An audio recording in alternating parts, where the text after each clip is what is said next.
Welcome to the Tipping Point Show. I'm Jimmy Evans. I'm so glad that you've joined me for today's program. And I'm talking about something today I've never talked about before. I have never taught on the end times related to angels. Now, when you look at end times theology, angels are all over it.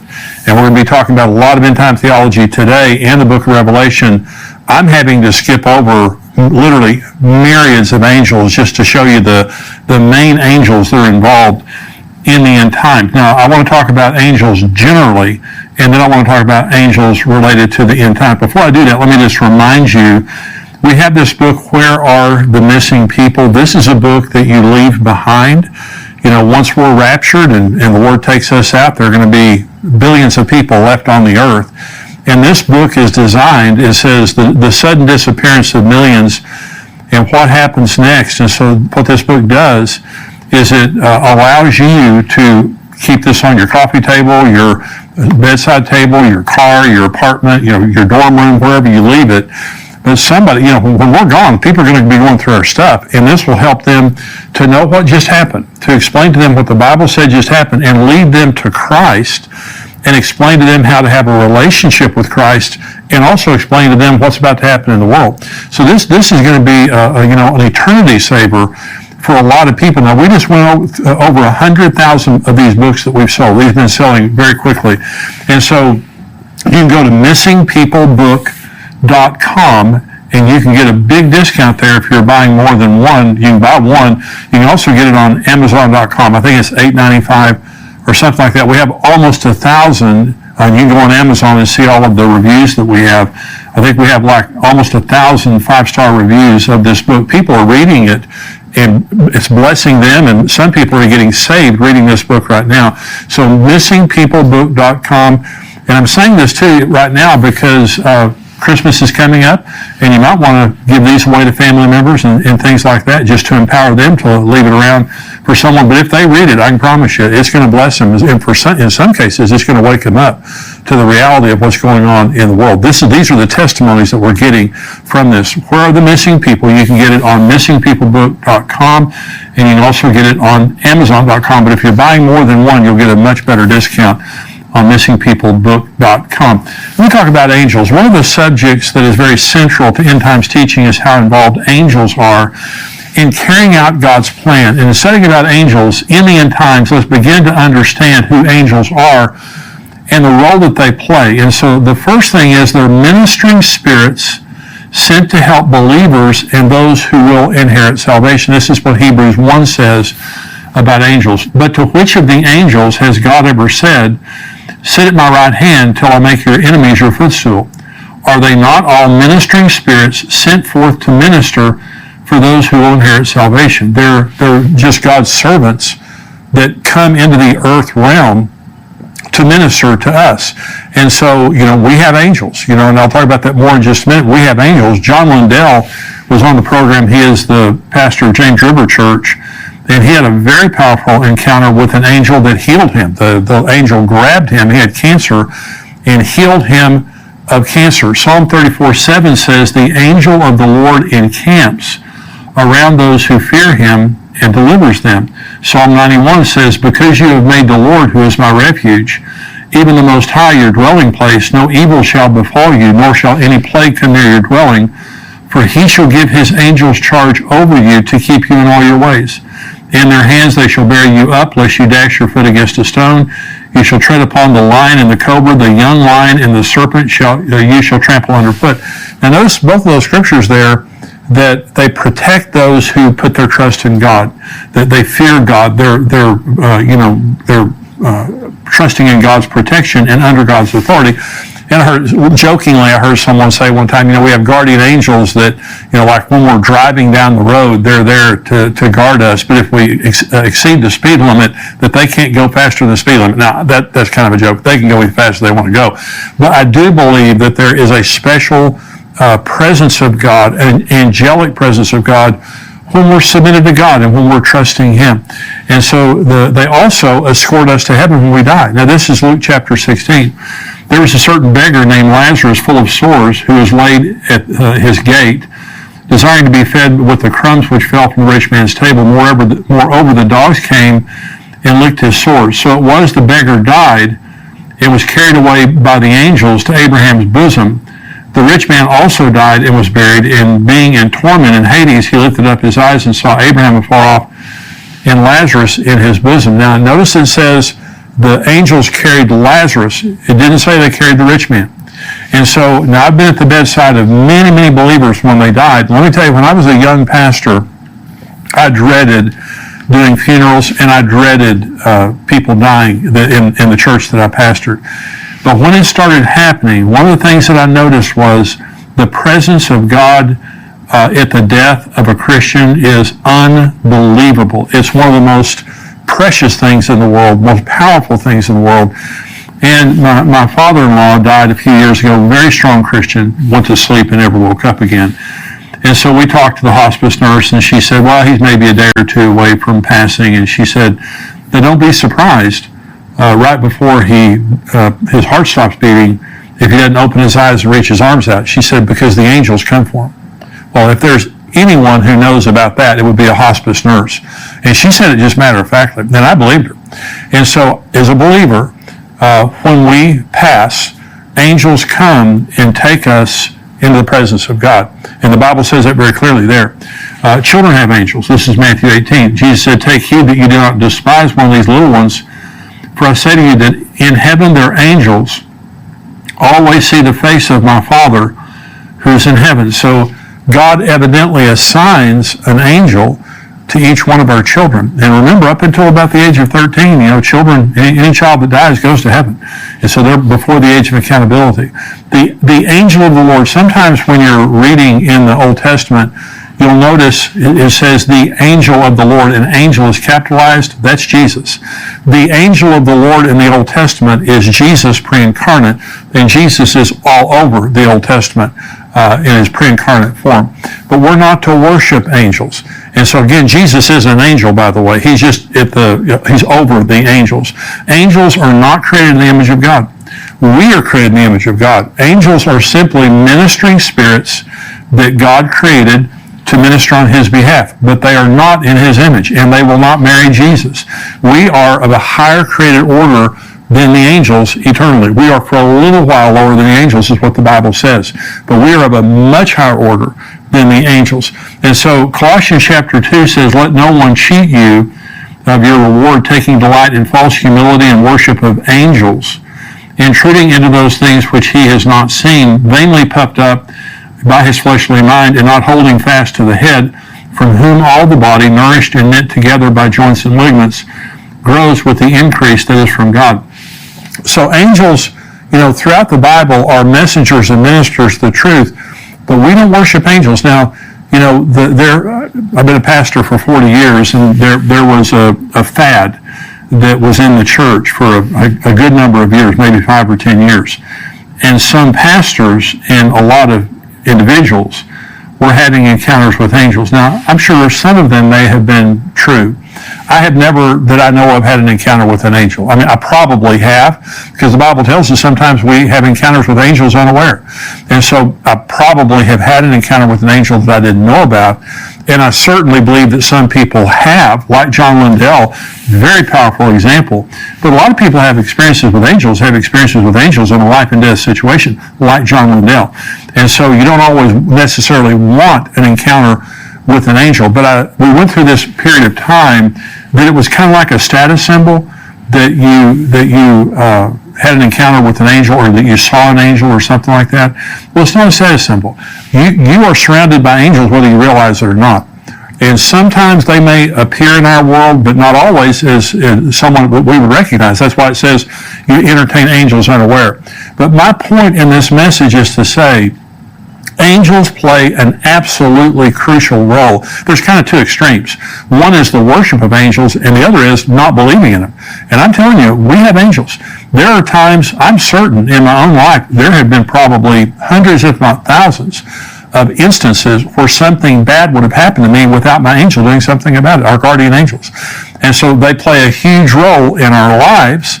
They play a huge role in eternity, but they also play a huge role in the end times. Let's go through some of the specific end time scriptures, and let's look at the angels that are a part of the end times, beginning with the book of Daniel and the angel Gabriel. Now, this is when the end began. I have a message that I preach, and it's called When Did the End Begin? Here's when the end began. Because some people say, Jimmy, why do you have to have an end times? Why are you people so obsessed with the end times?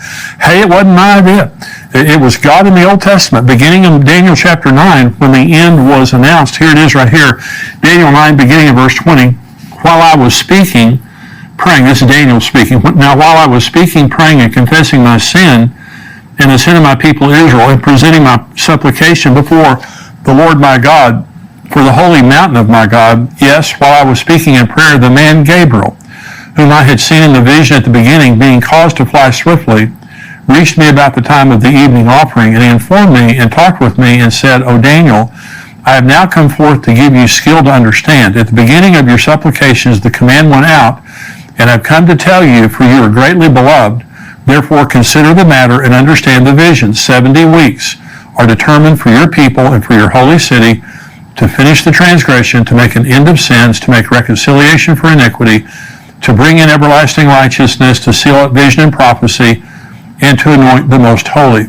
Know therefore and understand that from the going forth of the command to restore and rebuild Jerusalem until Messiah the Prince, there will be 7 weeks and 62 weeks. The street shall be built again, and the wall, even in troublesome times. Let's stop right there, because it keeps going on to talk about the abomination of desolation, the Antichrist, and all that. So Gabriel, the angel Gabriel, when it says the man Gabriel, this is the angel Gabriel flying swiftly, came to him and told him 490 prophetic years were being announced from the announcement of a command to go back and rebuild Jerusalem, until the very end. There will be 490 prophetic years. Now, the first 483 prophetic years, exactly the way that Gabriel said, have been exactly fulfilled to the day.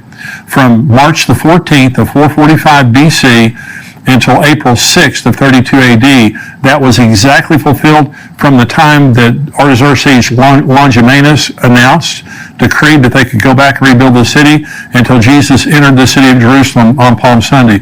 Exactly 483 years, 173,880 days, exactly prophetically fulfilled.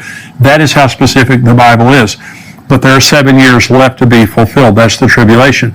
And so Gabriel comes and says, it has been established, Daniel, that there are only 490 prophetic years left. So the end began whenever they Artaxerxes announced that there could be the rebuilding of Jerusalem.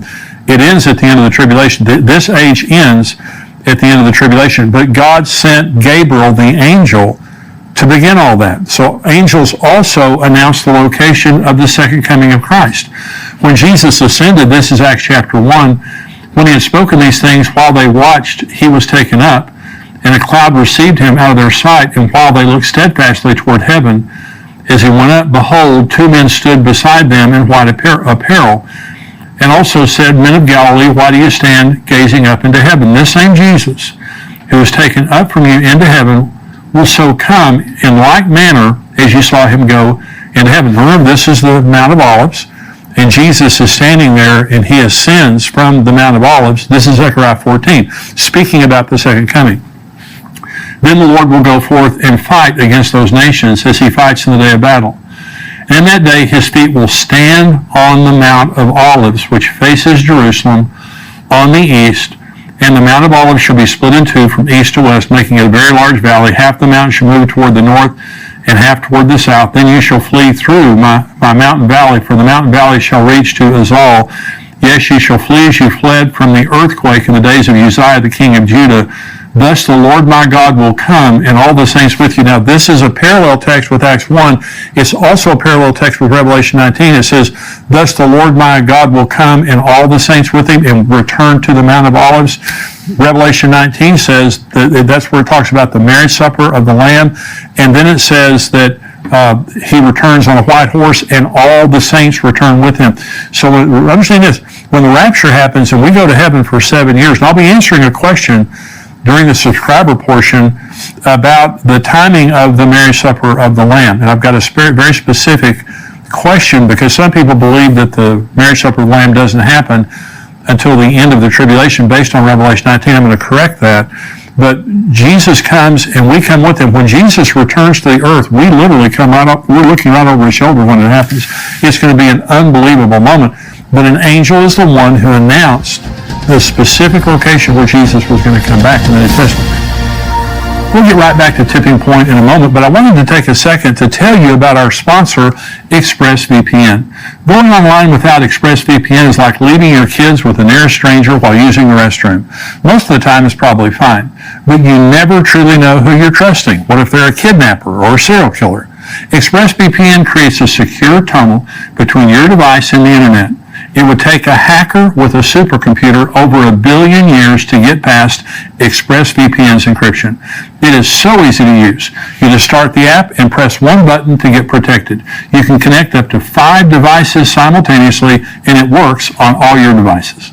Protect you and your family today and get an extra 3 months free by visiting expressvpn.com/endtimes. That's expressvpn.com/endtimes. To stay safe and get an extra 3 months free, visit expressvpn.com/endtimes.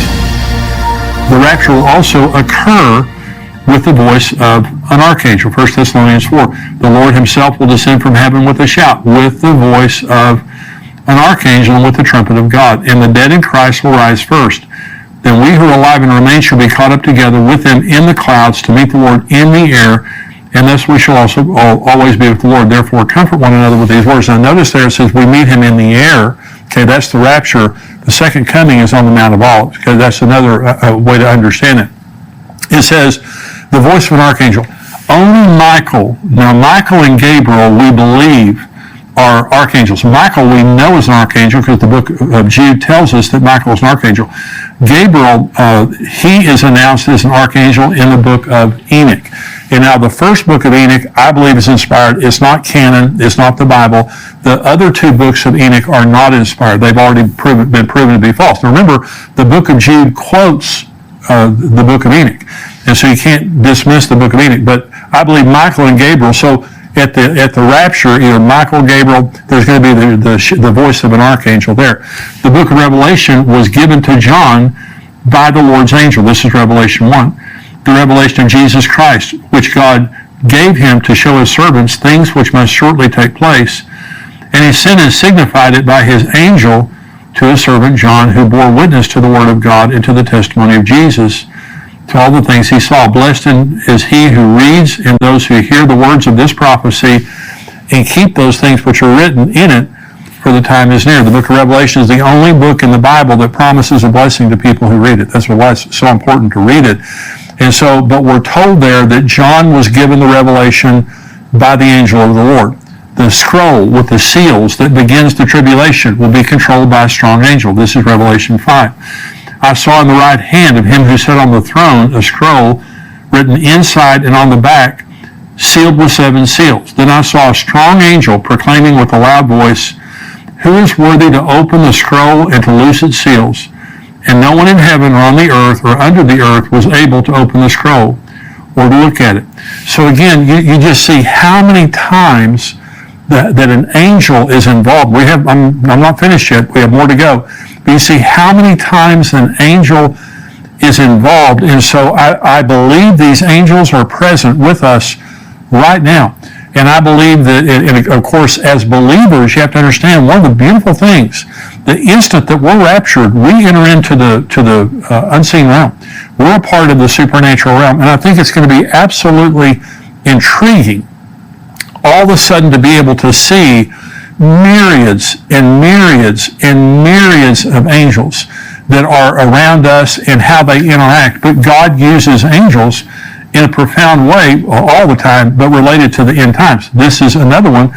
An angel seals the 144,000 Jews in the tribulation with the seal of God. This is Revelation 7. After these things I saw 4 angels standing at the 4 corners of the earth, holding the 4 winds of the earth, that the wind should not blow on the earth or the sea or on any tree. So there are 4 angels right there. Then I saw another angel ascending from the east, having the seal of the living God, and he cried with a loud voice to the 4 angels to whom it was granted to harm the earth and the sea, saying, do not harm the earth, the sea, or the trees, till we have sealed the servants of our God on their foreheads. And I heard the number of those who were sealed. 144,000 of all the tribes of the children of Israel were sealed. Now this is Revelation 14, again talking about the 144,000. Then I looked, and behold, a Lamb standing on Mount Zion, and with him 144,000, having his Father's name written on their foreheads. So an angel is the one who seals the 144,000 in their forehead, because they're not going to be harmed. All these judgments that are coming in on the earth, they're not going to be harmed. But here's interesting. It says his Father's name. The Lamb was with the 144,000 because they go around the world proclaiming the gospel to the entire world, but his Father's name is on their forehead. So this is interesting, and I'm not preaching this as a doctrine. I'm sharing this as something that's interesting, and that is there are those that believe that the church is the bride of Jesus and the Jews are the bride of the Father. Now remember, you go to Revelation 21 and you read about the New Jerusalem. It says there are 12 gates to enter the city of the New Jerusalem, and every gate has the name of a patriarch on it, the 12 sons of Jacob. Okay, so all around. But it has 12 foundations, and each of the foundations has the name of the apostle. So it's interesting, the New Jerusalem is branded both to the church and to the Jews. And so an example is before Jesus came, and in the Old Testament, before Jesus became the standard of salvation, what happens to David? What happens to Moses? What happens to Aaron? What happens to, all the wonderful people in the Old Testament? Well, they certainly don't go to hell. And so where do they go? So there are those that believe that in the New Jerusalem, this is shared by the Old Testament Jewish saints that are the bride of the Father and the church that is the bride of Christ. Interesting thing. Okay. Another one. 3 angels proclaim a universal message to the world in Revelation 14. It says, then I saw another angel flying in the midst of heaven, having the everlasting gospel to preach to those who dwell on the earth, to every nation, tribe, tongue, and people, saying with a loud voice, fear God and give glory to him, for the hour of his judgment is come, and worship him who made heaven and earth, the sea, and the springs of water. Another angel followed, saying, Babylon is fallen the great city, because she has made all nations drink of the wine of the wrath of her fornication. Then a third angel followed and with them, saying with a loud voice, if anyone worships the beast in his image, and receives his mark on his forehead or on his hand, he himself shall also drink of the wine of the wrath of God, which is poured out full strength into the cup of his indignation. He shall be tormented with fire and brimstone in the presence of the holy angels and the presence of the Lamb. And the smoke of their torment ascends forever and ever, and they have no rest day or night who worship the beast in his image, and whoever receives the mark of his name. Now, there's several things in there. The first is, it says that they'll be tormented in the presence of the Lamb and his holy angels. Satan is not the Lord of hell. Jesus is the Lord of hell. And so Satan is in the judgment of hell like everybody there with him. He's bound there. And so, but it begins by saying an angel came and proclaimed the everlasting gospel to the 4 corners of the world, every tribe, nation, and tongue. When Jesus said this gospel will be preached into all the world and then the end will come, that's when it happens. It happens through the church before the rapture. It happens through the 144,000 after the rapture. It happens through the 2 witnesses after the rapture. And finally, it happens with this angel in Revelation chapter 20, preaching the gospel supernaturally to every person on earth. And so these angels that are proclaiming the gospel, and Babylon is fallen, and the unforgivable sin of taking the mark of the beast, these are all angels proclaiming 3 important messages. And here's finally, an angel binds Satan for 1,000 years at the beginning of the millennium. This is Revelation 20. Then I saw an angel coming down from heaven, having the key to the bottomless pit and a great chain in his hand. He laid hold of the dragon, that serpent of old, who is the devil and Satan, and bound him for 1,000 years. And he cast him into the bottomless pit and shut him up and set a seal on him, that he should deceive the nations no more till the 1,000 years were finished. But after these things, he must be released for a little while. Here's the wonderful thing about that scripture. It just takes one angel. When it talked about the seals, it says a strong angel said, who is worthy to break the seals? This didn't even say it's a strong angel. So let me say, first of all, when Satan fell, he took a third of the angels with him. That means that 2/3 stayed with God. That means in the angelic realm, the angels of God are twice as powerful as the angels of Satan. But how much more powerful is God than Satan? It would be like the United States of America fighting 30 people. There's just no comparison. I mean, God is infinitely more powerful than the devil. So when it comes time to lock the devil up, one angel goes over and takes him and puts him in the bottomless pit. But I just want you to notice now the angelic participation in the end times, but the same is true for us today. We don't worship angels, but you need to remember, you have angels around you all the time. And God is using those angels in your child's life. The day that if Jesus tarries and we pass away, they're going to take us into the presence of God. In the meantime, we have guardian angels that are with us. They're ministering spirits sent to render aid to God's elect. So when you're praying for yourself, you're praying for your family, you're praying for your children, whoever you're praying for, angels are dispatched. God uses angels in a supernatural way in the earth realm to help us, but they are and will be a major part of the end times. Now I'm going to talk about Israel. We're going into the subscriber portion. I'm going to talk about some incredible things that are happening regarding the building of the third temple. I'm also going to be answering a lot of questions right now. We have a lot of end time questions that our subscribers have written in, so I'm going to be answering these questions. If you're not a subscriber to endtimes.com, it's $7 a month, $77 a year. You get the full Tipping Point podcast plus all of our videos and articles that come out all week long, and all of our archives. $7 a month, and there's a 7-day trial period also. So pay your $7, try us out for 7 days. I guarantee it's the best $7 you'll ever spend. We would love to have you be a subscriber to endtimes.com. So if you're not a subscriber, go to endtimes.com. If you are a subscriber, if you're watching this on YouTube, you cannot watch the full podcast on YouTube. You need to go to endtimes.com where you're subscribed and watch it there, or respond to the email that we sent you as a subscriber.